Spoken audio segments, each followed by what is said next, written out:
A Knight's Tale.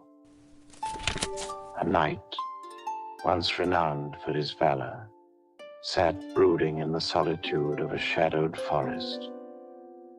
The soft crackle of the fire before him seemed to mirror the flickering memories of his past. His mind wandered to the days when his knightly band was united, their hearts steadfast in a noble cause. Yet the passage of years had sown discord among them. Some comrades had fallen prey to the enemy's spell of white magic, while others succumbed to the inexorable weight of age. His heart, now heavy with despair, sought guidance. But to whom could he turn? For he himself knew that he was not without fault. As the knight lingered in his reverie, a stranger emerged from the darkness, his demeanor calm and his voice soothing. Stranger, why dost thou sit here languishing, good fellow? Knowest thou not that a battle rageth? Knight. Yea, I know, my lord, but I cannot do battle alone. Stranger. Alone? Knight. Yea, my lord, for my lord David hath perished. And behold, the lady of my lord David is aged and seemeth faint of heart. And the troops are aged and in disarray. Therefore do I languish. Stranger, what is thy name and thy rank? Pray tell me now, that I may know thee. Knight, I am Roger of the East, a foot soldier of 5 decades. I groweth old, and ne'er have fought alone. Thus do I despair.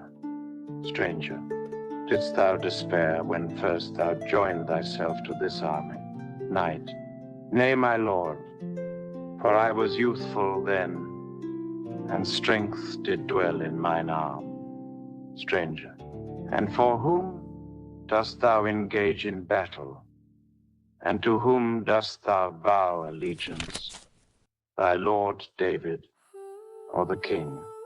Knight, I vow allegiance to, and fight for the king. But mine lord David was as the voice of the king unto me. Stranger, yea, I wot. But he did forewarn thee that he would not ever be with thee, for he must needs away to be with the king. Yet his spirit doth ever remain present. Knight, hearken unto me this once, and be not wroth. But who art thou that wouldst approach me, an aged warrior, that I might know thy name, and who it is that speaketh unto me? Stranger, I am sent. Knight, I, my lord, I wot that thou art sent. But what is thy name? And who hath dispatched thee? Stranger, my name is Sent. I was dispatched by the king and thy lord David. Knight, my lord Sent, I perceive then that thou art not of flesh and bone. Stranger, I am no longer of flesh and bone, for I have passed beyond the veil. And verily I am sent to muster and uplift the spirits of the loyal troops who remain steadfast to the king and to David his servant. Forsooth, the hour approacheth, yea, it standeth at the portals, that the world and its folk shall be tried. Thy arch foe hath been granted leave to unveil many secrets unto those who doth practice dark sorcery and witchcraft. Yet the common folk discern naught but what is termed advancement and efficiency, and cannot perceive the shadowed side. And now, whether thou be old or young, it mattereth not. New armaments are dispatched by the king unto his loyal troops, for the weaponry of yore sufficeth not. Thus am I sent, and thus my name is sent.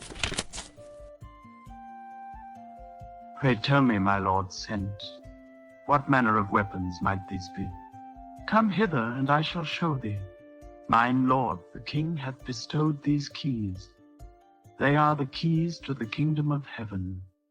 They possess mystical powers, and shall bestow upon whosoever useth them swift aid from the heavenly warriors, whose dwelling is in the heavens. For mine lord, the king knoweth that the foe hath gathered his forces in greater numbers than e'er before. But keys, mine lord, wouldst thou have me to engage in battle with? Keys? Yea, good sir. For as I didst tell thee, they possess great powers and abilities. The king hath promised this when he saith, And I will give unto you the keys of the kingdom. Yet one thing is requisite ere the keys' powers may be activated. Thou must believe. Dost thou believe, Sir Roger? Aye, my lord, I perceive that I must believe.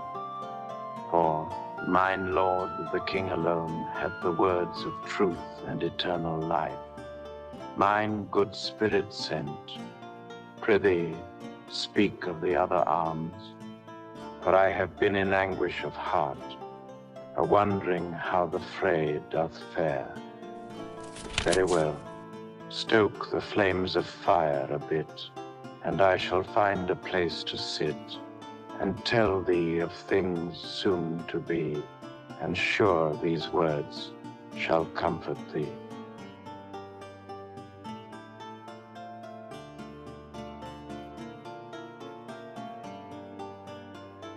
The end of part 1.